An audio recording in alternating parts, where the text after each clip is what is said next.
सभी साईं परिवार, साईं भक्तों को चंपा दीदी का ओम साईं राम। और सभी साईं परिवार, साईं भक्तों ऊपर मेरे साईंनाथ की कृपा सदा बनी रहे, ऐसी मेरी शुभेच्छा और साईंनाथ के चरणों में मेरी प्रार्थना।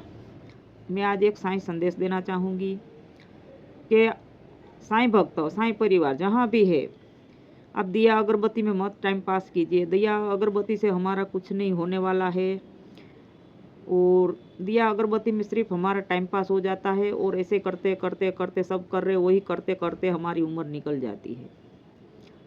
तो हमें उसमें देखा देखी करके वो पूजा कर रहे, वो मंदिर जा रहे, हम भी मंदिर जाए, वो जल का लोटा चढ़ा रहे, हम भी करें। कुछ नहीं करने की जरूरत है। बाबा का मंत्र ही दो है, श्रद्धा और सबूरी। श्रद्धा माने विश्वास, अटूट विश्वास बाबा पर, और दूसरा मंत्र है सबूरी माने सब्र, सब्र माने धीरज। कोई भी काम आपका नहीं हुआ है फिर भी धीरज बनाए रखना है और साईं का आने का इंतज़ार करना है। उसका मतलब आपका विश्वास टूटना नहीं चाहिए, बाबा पे अटूट विश्वास होना चाहिए। आपका काम बिगड़ भी गया तब भी आस बनाए रखना है कि यहाँ साईं आएंगे, साईं की हाजिरी होगी और ये काम मेरा बिगड़ा वो सुधारेगा। इतनी अटूट बाबा पे श्रद्धा रखनी है। क्योंकि मैं कभी मंदिर मस्जिद गुरुद्वारा कहीं जाती नहीं हूँ, और मैं तो यहाँ साईं का मंदिर बना है वहाँ भी नहीं जाती, कभी नहीं। गुरुवार को भी नहीं, पहले जाती थी, लेकिन जो मेरे को बाबा करवाते गए वो छुड़वाते भी गए। चाय पानी के लिए बोला, खाना खाने के लिए, थाली लगाने के लिए भी बाबा ने सिखाया, चाय देने के लिए बाबा ने सिखाया, बिस्तर बिछाने के लिए भी बाबा ने सिखाया, और मंदिर जाने के लिए भी बाबा ने सिखाया। वो बताते गए, मैं करती गई और अब सब छुड़वा दिया। अब बाबा सामने बैठते हैं और मैं सामने बैठती हूँ, हम एक दूसरे के दीवाने हैं, एक दूसरे देखते रहते हैं। और वही मेरा टीचर है, वही मेरा गुरु है, वही मेरा बाप है, वही मेरा जगत गुरु है, और वही मेरा भगवान है। मैं सत्संग में कभी गई नहीं हूँ, ना जाती हूँ।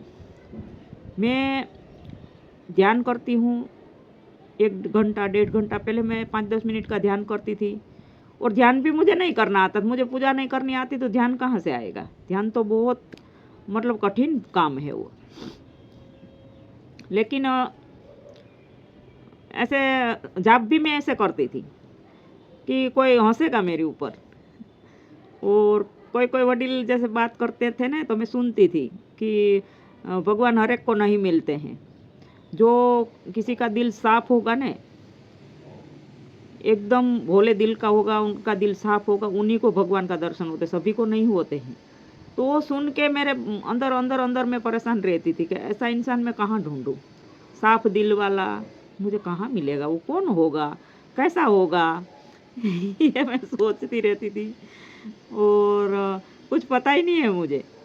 और मैं तो ऐसे अनजाने में बाबा किताब दे के गए, और बाबा मुझे फिर उसके बाद में 40 रुपये की मूर्ति लेके आई। मेरे पास अभी शिरडी की मूर्ति नहीं है, सिर्फ झांसी से मैंने 40 रुपये की मूर्ति ली थी, वही मूर्ति मेरे पास है। तो वही मूर्ति को स्नान कराने लग गए, और घर वाले मुझे डांटते थे, पूजा नहीं करती थी इसीलिए। क्योंकि मैं हर जगह पहले जाके आई। फौजी लोग पिकनिक कहीं घूमने जाते हैं तो उनके साथ, मेरे पति भी फौज में, तो चली जाती थी। मेरा पिकनिक जैसा लगता था, कहीं मंदिर जाती थी तो वहाँ से फ़ोटो लिया और आ गई। फ़ोटो हर एक का ले आती थी देवी देवता का, लेकिन मैं दिया नहीं करती, अगरबत्ती नहीं करती, मंदिर में रख देती थी। और जब बाबा लास्ट टाइम मेरी ज़िंदगी में आए ना, तब मुझे डांट भी पड़ी थी, तू मूर्ति क्यों लेके आती है, क्यों इतनी फ़ोटो लेके आती है, किसी की पूजा नहीं करती, किसी का दिया अगरबत्ती नहीं करती। तो वो मूर्ति मैंने बहुत दिन तो वो छुपा के रखी थी, और मन ही मन और सबको बोल भी दिया था बाद में कि ये मूर्ति मेरी लास्ट और फर्स्ट और लास्ट। आज के बाद ना मेरे घर में कोई फ़ोटो आएगी ना मूर्ति आएगी। और बाबा मेरे को जीवित दिखाई दिए ना, उसके बाद मैं सारी फ़ोटो, चंडीगढ़ में एक मंदिर था शिव का, वहाँ छोड़ के आ गई। मेरे घर में अभी ना कोई माता का फ़ोटो ना भगवान का। मेरे साईं का अनुभव करना है बस, और वो मैंने ठान ली और किया। वो माता भी उसी में दिखाई दी मुझे, बाबा भी उसी में दिखाई दिया, भगवान भी उसी में दिखाई दिया, मेरा गुरु और मेरा बाप भी उसी में। हर चीज़ का मैंने अनुभव किया। इसीलिए हमें कहीं जाने की ज़रूरत नहीं है, हमें बाबा का गंगा जल से स्नान करने की ज़रूरत नहीं है, बस अटूट विश्वास होना चाहिए। और मैं जाप भी तो ऐसा करती थी कि बाबा आपको तो सब जानते हैं, मुझे कोई नहीं जानता है। और मैंने पिक्चर देखी आपकी, मुझे बहुत अच्छा लगा। तो आपके नाम के साथ मेरा नाम जुड़ जाए, मेरा भी टीवी में नाम आ जाए, ऐसा कुछ करो ना बाबा मेरे साथ, ऐसा कुछ करो ना चमत्कार बाबा। आप तो चमत्कार कर सकते हो, हमारे बस की बात नहीं है ना। ऐसे ऐसे मैं जाप करती हूँ, ओम साईनाथाय नमः, मेरे साथ चमत्कार कर दो, मेरा आपके साथ टीवी में नाम आ जाए। और जब बाबा से हम आ गए 2008 में, मेरे घर में झाड़ू लगाते, हम शिरडी गए थे, झाड़ू लगाते 5-7 दिन 8 दिन तक सभी भक्तों ने, पड़ोसी पड़ोसी ने, सबने देखा। और मैं वापिस आई तब बताया। मेरे को बोले कि दीदी आपके पापा को छोड़ के गए थे क्या, घर में कितने दिन से एक बूढ़े बाबा है। तो मुझे बहुत आनंद मिला। मैं बोली बाबा। और उस टाइम, उसके बाद मुझे दीवार में वहाँ बाबा की तस्वीर रख के ध्यान करती थी, तो दीवार में जीवित दिखाई देने लग गए।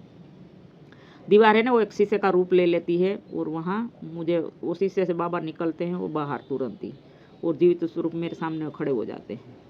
तो मुझे बहुत अच्छा लगा। मैं बोली बाबा तो मेरे सामने आने लग गए। ऐसी मेरी क्या पूजा होगी, ऐसे क्या मेरी प्रार्थना में ताकत होगी कि बाबा आ गए। वो सच में मैं ऐसा नज़ारा देखा और देख रही हूँ कि क्या बताऊँ। और मुझे उस टाइम ध्यान करती थी, उस टाइम ऐसा लगता था आंखें खुली रख के ध्यान करते हैं कि आंखें बंद करके ध्यान करना चाहिए, आंखें खुली रख के ध्यान करना चाहिए या आंखें बंद करके ध्यान करना चाहिए। फिर मैं मन ही मन प्रश्न किया और मन ही मन जवाब दिया। मैं बोले आंखें बंद करके कभी नहीं ध्यान करना चाहिए, आंखें खुली रखेंगे तभी तो हम बाबा का फोटो रख के ध्यान आंखें खुली रख के करेंगे तो वहाँ हलचल होगी, चमत्कार होगा, बाबा आएंगे तो हमें दिखाई तो देगा। नहीं तो आंख बंद कर हम बैठे रहेंगे और बाबा आके चले जाएंगे, वो पता ही नहीं चलेगा। इसलिए मैं आंख खुली रख के ध्यान करने लग गई, ध्यान करने, और वो मेरा दीवाना हो गया और आने लगा कि अब क्या बताऊँ मैं। उस वो बात करने के लिए मेरे पास शब्द नहीं है। ऐसे साईनाथ उसके बाद तो मेरे को दीवार में जिंदा दिखाई देने लग गए ने काफ़ी। उस टाइम मेरे पास मोबाइल नहीं था कि आप लोगों को मैं अभी फ़ोटो दिखा सकती हूँ। तो उस टाइम बाबा मुझे दिखाई देने लगे, और किसी लड़के के पास उस टाइम एक मोबाइल था 15-16 साल का। मेरे घर में बहुत भीड़ लगी थी, बहुत भक्त आए थे, हजारों भक्तों ने दर्शन किए, दीवार में दिखाई दिए बाबा तब। तो उसमें से एक लड़का के पास मोबाइल था, कोई अमीर बाप का बेटा होगा। उसने आके बाबा फोटो खींच ली, और पूरा दांत गिन लो उस तरह पूरा तस्वीर दिखाई दे रही दीवार में। वो तस्वीर खींच के गया और स्टार न्यूज़ वाले, इंडिया टीवी वाले में डाल दिया, उनको फ़ोन कर दिया। तो उस टाइम मेरे घर में स्टार न्यूज़ वाले भी आए, इंडिया टीवी वाले भी आए। तब मुझे ऐसा लगा अरे बाप रे, मैं बाबा का जाप कर रही थी, मैं बाबा से बोली थी बाबा आपके साथ मेरा नाम जुड़ जाए, मेरा नाम टीवी में आ जाए। तो ये तो स्टार न्यूज़ वाला, इंडिया टीवी वाला है, सच में मेरा नाम टीवी में आ जाएगा। अब मुझे इंटरव्यू देना ही नहीं है, इतनी पूजा भी नहीं करनी चाहिए, मैं तो कुछ ज़्यादा ही पागल हो गई, ज़्यादा ही मैंने पूजा कर ली। ऐसे ऐसे मेरे को विचार आने लगे। तो मैं फिर स्टार न्यूज़ वाले, इंडिया टीवी वाले मेरे घर में 2 घंटा बैठे, बहन जी कुछ आप बाबा के बारे में बताओ। फिर मैंने कुछ नहीं बोला, मैं बोली भैया मैं कुछ नहीं कहना चाहती, आप चले जाओ। वो चले गए। फिर बाबा मेरे को बातचीत करने लगे। बाबा बोले कि तू, बोले दिल वाले, साफ दिल वाले को ढूंढ रही थी तो तू ही तो है, बोले। मैं बोली बाप रे, मेरा कैसा, मुझे तो कुछ पता ही नहीं है। बोले तेरा जाप तुझे तुझे सुनाई नहीं दे रहा, तू कैसे कैसे जाप करती है, बोले। और किसी में मानती नहीं है कि दिया नहीं करना चाहिए, अगरबत्ती नहीं करनी, ऐसे वैसे मुझे बाबा पूरा सिखाते गए, पूरा बताते गए। तो पगली तू ही है, बोले, साफ दिल वाली, तो इसीलिए मैं तेरा दीवाना हूँ। तो ऐसे बाबा मेरी ज़िंदगी में आए।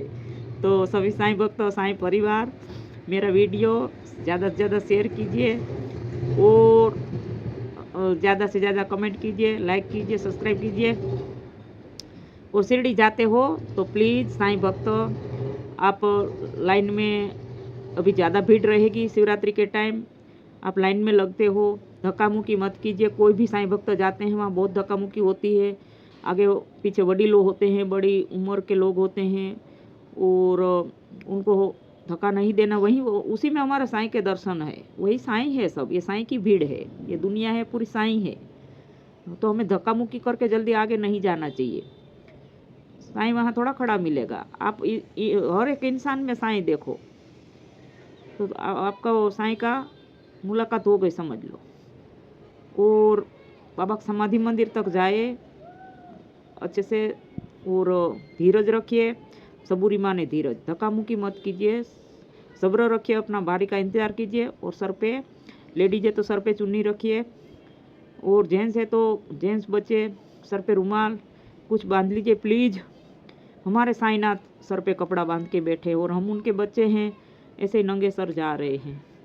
तो कोई भी साईं भक्त मेरा वीडियो सुनते हैं तो मेरा थोड़ा ये बाबा का ही आदेश है, आदेश का पालन कीजिएगा। हमें प्रश्न तक नहीं रुकना है। हम एक एक मैं बात बताऊंगी ने, वो अपने जीवन में उतारना। और साईं चरित्र में जितने भक्तों के साथ लीलाएं हुई है, वो मेरी अकेली के साथ लीला हो रही है। तो हमें प्रश्न तक नहीं रुकना है, हमें बाबा तक पहुंचना है। तो मैं जैसे जैसे कुछ कहती हूँ अपने जीवन में उतारिए प्लीज़। सभी साईं परिवार, साईं भक्तों को मेरा ओम साईं राम, सबका मालिक ये है।